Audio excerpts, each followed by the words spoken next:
Hey Ardwin, thank you so much for sending through this selection of images from our 2 weeks in the Serengeti. I always love going through this because it reminds me of the incredible encounters that we had, but also just of the diversity of the sightings, and really, really good fun to go through these. So thank you for sending them through. Let's get stuck right into it, shall we?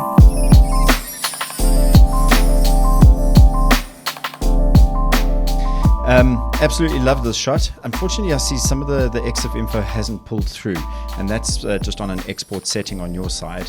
So I can't see what the shutter speeds and that sort of thing were. But I think you've done a really good job to freeze the action here. And when it comes to these kind of sightings, the biggest challenge I find is to choose the right image out of a moment. And I think you've done really well here because we've got both faces. There's this tension that runs between the two of them. And obviously the snarl from this male lion is fantastic. I know we had quite a few opportunities with them, and so you probably had quite a few options to choose from, and I think this is a very powerful option that you have chosen. I also love the fact that we had so much greenery, and going back 2 weeks ago now, I was back in the same sort of area, and I can tell you it looks very different. So I love the contrast of this green compared to the whites of them. So a really cool image. I wouldn't do much else on this, to be very honest. I think it's absolutely spot on. Right, looking at this one, I love this. This is obviously from the Ndutu section when we did our day trip out there. The look and feel of this is very much an old school kind of safari image, and I love the way that you've processed it, having those trees and the other zebras in the background, and then the perfect timing to have these three odd numbers working really well in our favor here from a composition perspective, these three zebras anchoring the foreground of the frame. What I would suggest, though, and look at how easy this is if we come through here and we do an object or a subject detection, you see it grabs our three zebras pretty quickly. We could do a little bit of a refinement here by opening down and say subtract through a brush, and we could then zoom in here and just remove the in-between parts of the legs on this one, and maybe in this area here as well. So just refining the selection that Lightroom has done through that adjustment for us. Now, what are we going to do to these guys? In order to make them really pop, we can drop the blacks, and we could even just drop the shadows a little bit. So essentially what we're doing is trying to make them hold a little bit more contrast in the frame. Remember that our eye is drawn to bright, sharp images, or portions of an image rather, and areas that have high contrast. So by making this adjustment to these zebra, look at how we've been able to make them pop just that little bit more from the frame. It's not a clarity adjustment or anything like that. It's literally just dialing up the blacks, making them a little bit more punchy and contrasty in the frame. Otherwise, the rest of this is absolutely perfect. If there was anything else, perhaps to look at maybe using a linear gradient in this foreground here, just to recover some of the highlights so that that kind of stream just becomes a little bit more prominent. On my screen, I can see it quite nicely, but on the recording, I think if I just drop that down just a little bit there for you, you can see how that then just brings that back in. So those would be my two suggestions, just to anchor this frame a little bit more. But I absolutely love the style and the look and the mood and the feel that you've gone for on this one. Very nice. Let's have a look at what we've got next. This is great as well, Ardwin. I think, if I'm not mistaken, that this was a pano as well. So there's a bit of shooting with intent and, kind of thinking about what the final image would be. And I know that we only did that after the fact. So well done for getting this right in camera to begin with. And now just looking at how we can enhance this. If I look at the histogram, we don't have much in the way of blacks here. And just bear in mind that on the recording the screen, it's a little bit brighter than what it usually is. But still, if I was to kind of look at a suggestion, I would look to drop the exposure a little bit here, and then perhaps just drop the blacks just a touch. And if we look at that from a before and after, the line is still very prominent, maybe a little bit darker in this. It may also just be a preference, but it's very much about the tree here. And if you don't like the look and feel of that, then what I would suggest we do is we look at using a brush, and we come in here with a soft flow of about 50, and just selecting the brightest parts of this tree up on the top here, and just the fairly broad brush strokes. Let me go through that again. I went outside of the lines, and so let's come in with a softer flow of 40 here. And I'm just going to go over these areas the brightest parts of the tree, with the idea that we're selecting them to just bring them down a little bit, make them a little bit darker, bring back some of those greens in there so that it's not as washed out as what you've got here. If I just bring back the contrast, the exposure there a little bit, and you'll see what this does now is it means that we haven't affected your line, but we've been able to bring back a bit of balance to the tree up in the top there.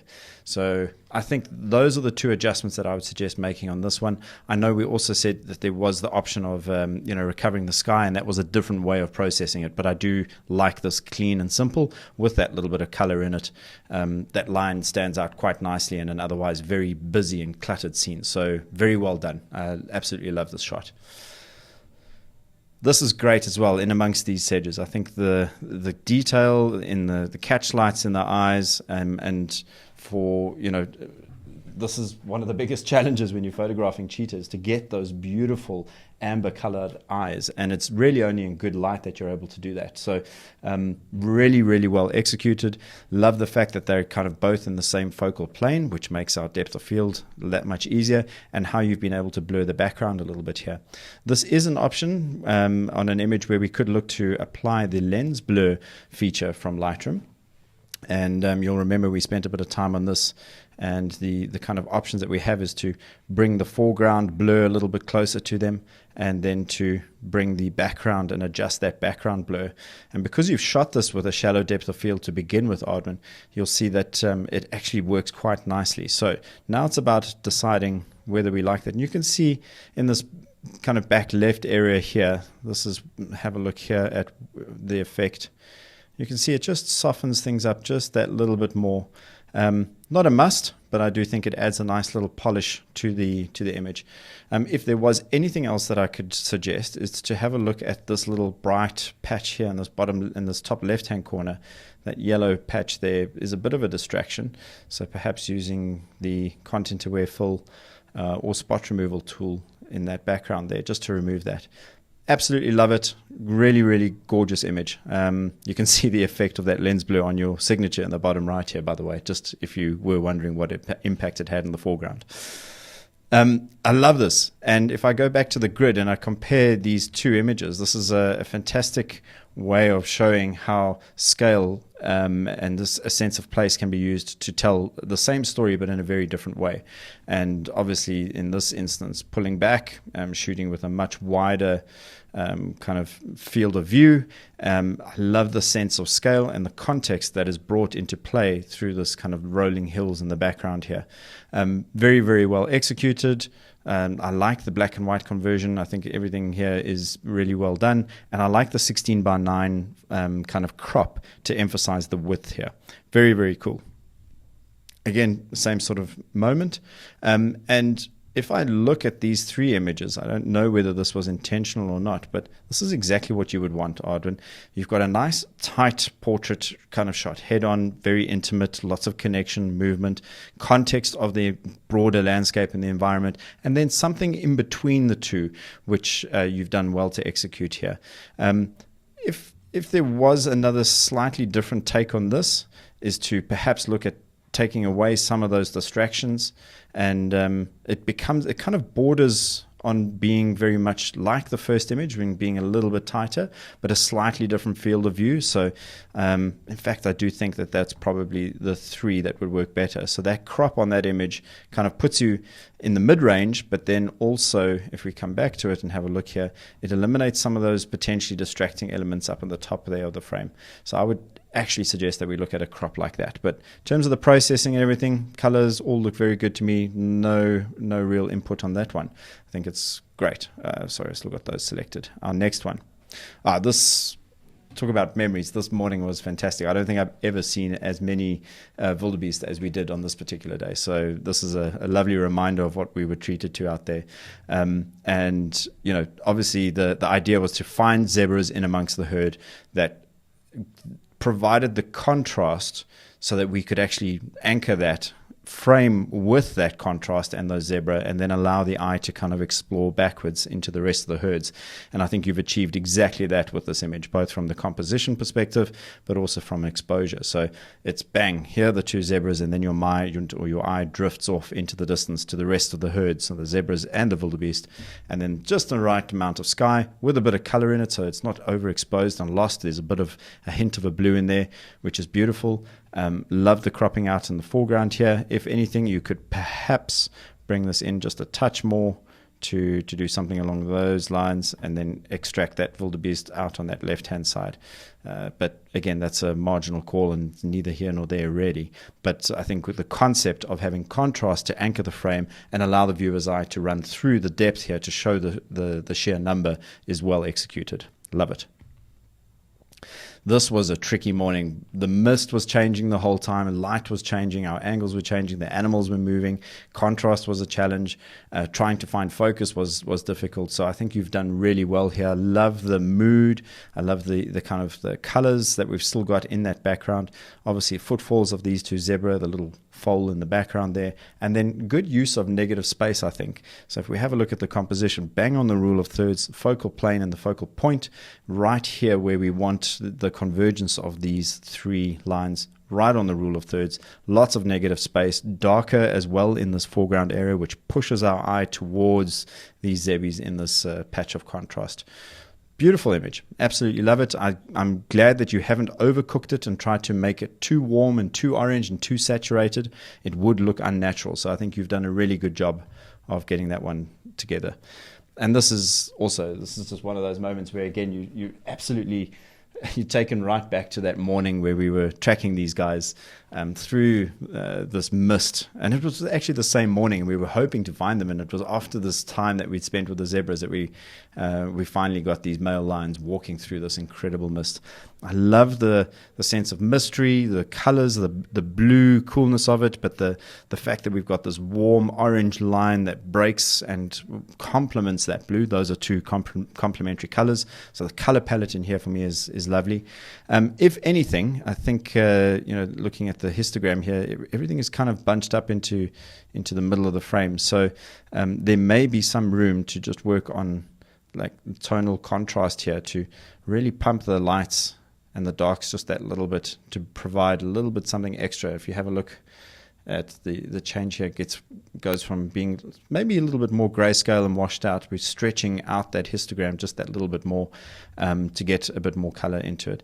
And the same with the whites. So find that sweet spot, taking everything from that grace, the mid-tones. If I reset here, watch your histogram, everything gets kind of bunched up in the middle. And by taking the contrast in the tone curves and stretching that out, we're able to just bring in a little bit more dynamism to the image. But otherwise, well executed. Again, focus bang on. Lovely composition. Love the way that this tree kind of anchors the frame, but that you've got this tree soften in the background. Did a good job not to crop off the crown of this tree, which would have made it a little bit more awkward. Beautiful moment. Really like the way that the colors come together here. Oh, this is classic. I really like this. This wasn't an easy scene to shoot, and as amazing as it was to see and experience, you had to work really hard to get some good images out of this. And I think you've done just that in this one. So very well done. Love the big round eyes, catch lights in the eyes again, eyes against the sky. Again, a potentially different take and crop on this whole scene would be to do something rather extreme. And thinking outside of the box, and depending on how you wanted to play this and how kind of true you wanted to be, we could look at just removing that branch over there that juts in. Let's do a clone, just as an example. So something along those lines. So it's an extreme crop. What it does do is it takes away some of this busyness of the foliage in the foreground and of these other lines and the rocks and that sort of thing. But again, I'm throwing out a different idea and a take on a great image.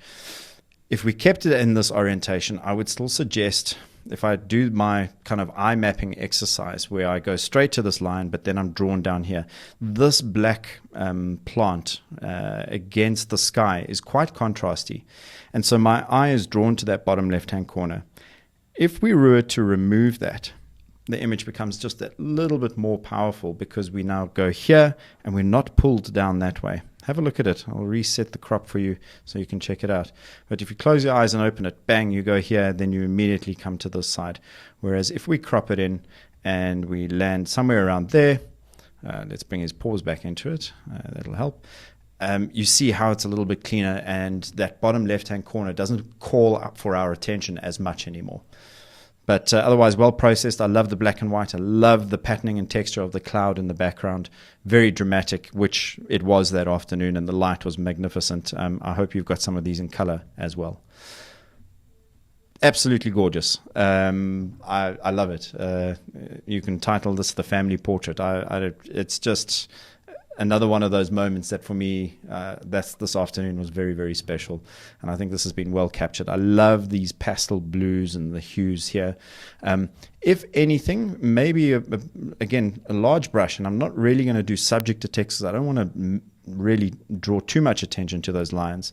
But if we just go through here and we just use a broad brush, and you'll see that I'm happy to spill over to the rock face a little bit and just kind of run it across here. With the idea of lifting the whites maybe just initially, and then maybe a little bit of the exposure just to make those guys pop a little bit more before and after. You can fine tune that, but it's a subtle enough adjustment that it doesn't look obvious, but it's kind of powerful enough that it actually raises the profile of the image overall. So other than that, I think it's absolutely gorgeous. I love the pastel tones and those kind of colors in the sky in the background set against the environment that they're in. So really well done. You can be very proud of that shot as well. Our hovering cheetah, I remember how excited you were to have got this. Really, really well done.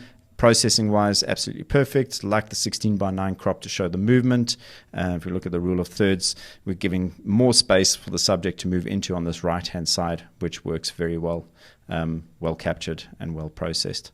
I love this. I love the colors. I know this was also quite a tight angle to work and you had to wait for her to pop through. But I love the little hint of purples in the background, the depth of field here, spot on to kind of throw the rock in the background a little bit softer and to have her peering through, which is a different take on these copies, which in the next frame we see we've got the kind of opposite on from a scale perspective. And again, this image just absolutely beautiful. Really, really like the moment that you've been able to capture here. And then the final shot is of all of these little guys, which is brilliant. I think it's so cool. It's such a great storytelling image. It's full of action, which is often challenging with lines because, as we know, what lines do best is absolutely nothing apart from sleep. So really, really well captured. Ardwin, what I'd love to kind of commend you on here is the range of focal lengths that you've used to go in tight, to go wide, to showcase animals in their environment, to show interaction. And I know there's still a whole lot more images that you've got to go through, but just chatting a little bit about your journey and the way that you've kind of progressed in your photography is you're no longer just going straight in for that tight shot. You're thinking about different focal lengths and different stories along the way. And I think the Serengeti and the combination of camps that we stayed at lends itself to that. Very much opportunity to go in tight, look for tight portraits, look for interaction and those sort of moments, but also at the same time and in the same sighting to pull back, look at the sky, see what the clouds are doing. I know we had moments where there was clean blue skies and there was no real need to go wide, but as soon as those dramatic clouds started to build, it added a whole new dimension to the frame. So going wide made sense. And I hope that that's been something that you've taken and that you've grown in your photographic journey on throughout this trip. But as far as a collection of images goes, I think you've done very well here to put these all together. And I hope that it doesn't feel like I don't have too much constructive input on these, but I know we did look through some of these when we went together, but your processing on these I feel is pretty much bang on, apart from one or two little adjustments from a contrast and maybe a cropping and maybe localized adjustments. But apart from that, very well done and a beautiful collection. Thank you again for taking the time to send these through and for allowing me to share some sort of constructive feedback with you. I hope this helps and look forward to seeing some more images from what was a wonderful trip. Cheers.